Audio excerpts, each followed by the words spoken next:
Welcome to our channel, Meadowbrook Homestead. I'm so excited that you're here with us today. Today we are going to be starting some seeds, and I'm going to be going through all the things that we're doing. Bull went ahead and did this beautiful lighting system for us, and so now we got to get some seeds started so that we can use those lights, get our plants started. We're starting with the seeds that take about 10 to 12 weeks today. And then we will progress over the next few weeks on all the other seeds. But we want to make sure everything's ready to go in the ground Memorial Day weekend, which is when our seeds, our planting begins out here in Vermont. So without further ado, let's get planting some seeds. So the first thing I want to talk about today is my seeds sorting and how I store my seeds so that they stay fresh and ready to use season after season. We found these really great. These are actually photograph holders. Don't worry about that. And they're wonderful for seeds. So we got these. And the way that I have these categorized right now, this is our first year using them. So I haven't put labels on them yet because I wanted to kind of work with this system for a while to see how I want to best organize them. But I think this is going to be a great way. I've started out the first section and I just put on this little thing, and again, when I do the labels, I'll label them. These are the seeds that we're going to start first. So about 12 weeks out from our planting season, and I've gone through, and I'll just quickly, like our peppers, we have our peppers, we have our celery, we have our eggplant. I've got some stevia in here to try again this year, which that will be wonderful if I can get that going. Strawberries, certain types of cucumbers, and certain types of tomatoes. And we'll talk more in detail about which ones in a later video, but today we're really talking about just seed starting and what you need to get those things started. So that's in our first section, and then our second section will be what we're planning 8 to 10 weeks out. And then all the other things I have over here is going to be about 6 to 8 weeks. And then the next section that I have sorted out are all of my direct sow that we will plant in the ground once our last frost is done. So without further ado, we will go ahead and get started on that.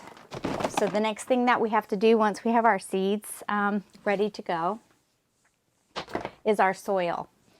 So I am using this particular soil. This is actually not soil.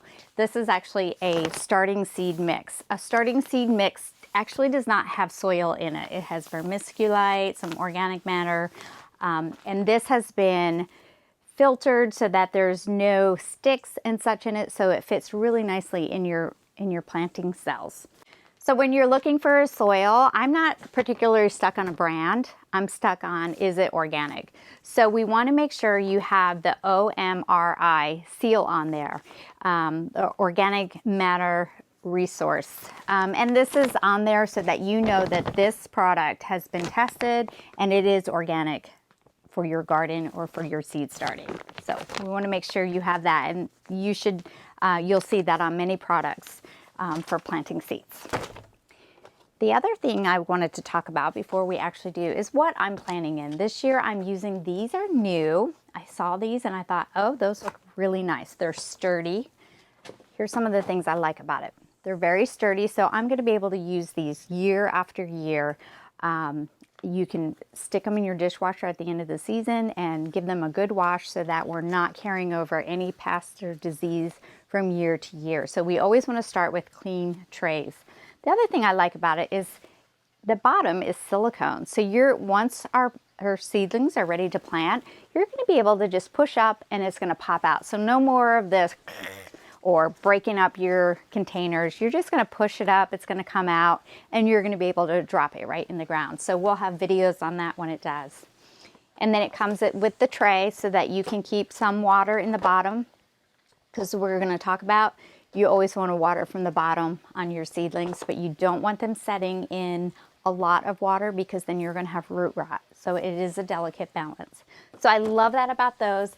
The other thing that I love about this is once you take this outer band, this advertisement away, don't throw it away, because inside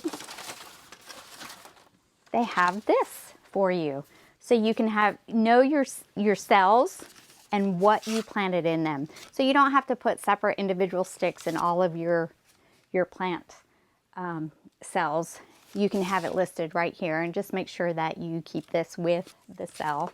So I'll probably just put this right under here so that I know which plant is in which cell. Another seed tray starter set that I've used in the past, and I will use this again for my warmer weather crops, are these. And you can get these on Amazon. This is great. It has the little dome cover, which has the holes in it so that you can control the temperature and humidity a little bit with that. And the tray sits down in this nice little bin for watering. The thing that I liked about those, they don't have on here, but these will, once I wash them, be able to reuse again. But you can push up, but they will eventually, they will break. But I did get last year out of them, and I'll be able to use them again this year. So I'll get at least 2 years out of these. And these are really nice, and they're small. I like how small they are. I can line up a bunch of them. So we want to start with moist soil. So I've just took one of the bags, put it in here, and I put water in, and I've let it soak for about 20 or 30 minutes to get it all soaked in. What you want to be able to form it into a ball, but when it breaks, that it's nice and loose inside, and that the water is not dripping from it. So we have that consistency. You don't want your seed starting soil to be compact, because we need air to be able to get in there and oxygen to be able to get in there. And so your seed has everything that it needs as far as fertilization and food to get it to the stage of planting outside. So we're not going to add any fertilizers or food to our soil. So this is our soil. And these are, and I just love getting my hands in the dirt, but if you don't, you can get you some nice little gloves, and I use these out in the garden. These are wonderful. They're waterproof, they're stretchy, and they'll last throughout the whole season. So I love a new pair of gloves. So today we're going to be planted some flowers. These are, again, the ones that need to go 10 to 12 weeks before our last frost date. So we have our milkweed, our Canterbury bells. I'm going to plant some hibiscus. These are perennials, so these will come back year after year. And then some calendula. And these are all going to be great for pest control, as well as attracting our pollinators. We also will be planting a variety of onions. I have lots of different varieties of onions, and these seeds are very tiny, as you can see. I have my leeks, my yellow onions, my white onions, some Cabernet onions, some chives. So we're going to be planting lots of those today as well. So we'll be planting today a variety of peppers, some celery, stevia, eggplant, strawberries, and then we also have a certain variety of cucumbers and tomatoes.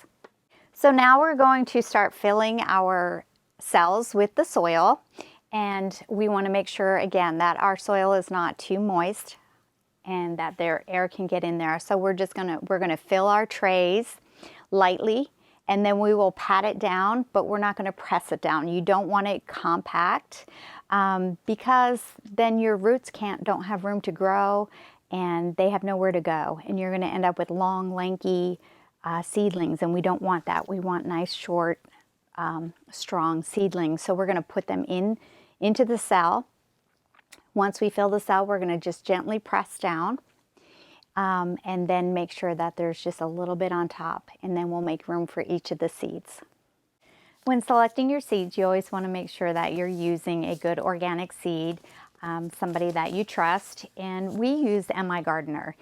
For most of, I would say 80% of my seeds are from MI Gardener, and what I love about them is they have a very good germination rate, and he's very economical. So I wanted to talk about that. So that's who we use mostly. When you're planting your seeds, you want to look at how big your seed is. Will help determine how many seeds you put in each cell, as well as how deep you go down. Regardless, you're not going to go very deep. But for celery seeds, for instance, they're very, very tiny.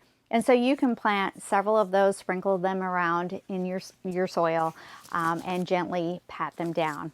And then with your pepper seeds, which are a little bit bigger, you're going to do a little bit of an indentation, put the seed in, 2 or 3 seeds, and pat it down. And then we will weed those seeds out after they start to germinate. You'll be able to tell which is the stronger of the seedling, and we'll take out the ones that are not as strong. And if you have several strong ones, we'll show you later how you can use those, just spread them out so they have enough room to grow, get the oxygen that they need.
So for germination, you do want some heat.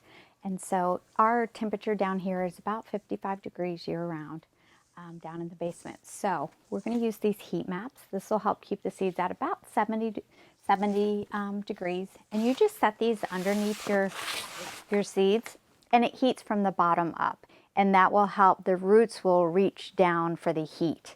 When there's a lot of heat at the top, your roots don't reach down into the dirt because they're going to, you don't want the top of your soil to be warm. I got these heat mats on Amazon, and I will have all the links for all of the things that I can in the description below. These are very inexpensive and worthwhile, worth your time and money. Once the seeds start to germinate, you are going to remove these heat mats, and that mats, it's going to be about 7 to 10 days. And then we're going to go ahead and lower the lights, and the lights are going to be 10 to 12 inches from the seedlings, and we'll keep the lighting on it for 16 to 18 hours a day. So we have it set on a timer. While your seeds are germinating, we want to make sure that the soil stays moist but not wet. So just come and check, and you can do that just by picking it up to feel the weight of it. Like I just put this in, these are fine.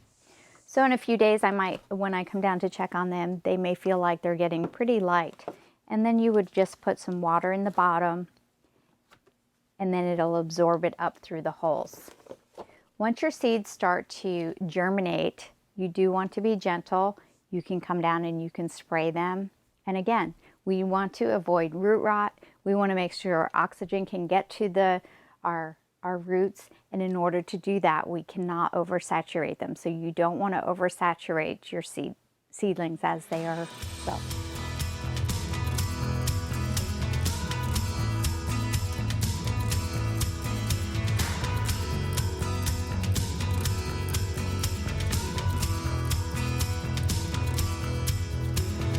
hit that subscribe button to subscribe, and also the bell for notification when we have a new video out. Thanks for watching. See you in the next video.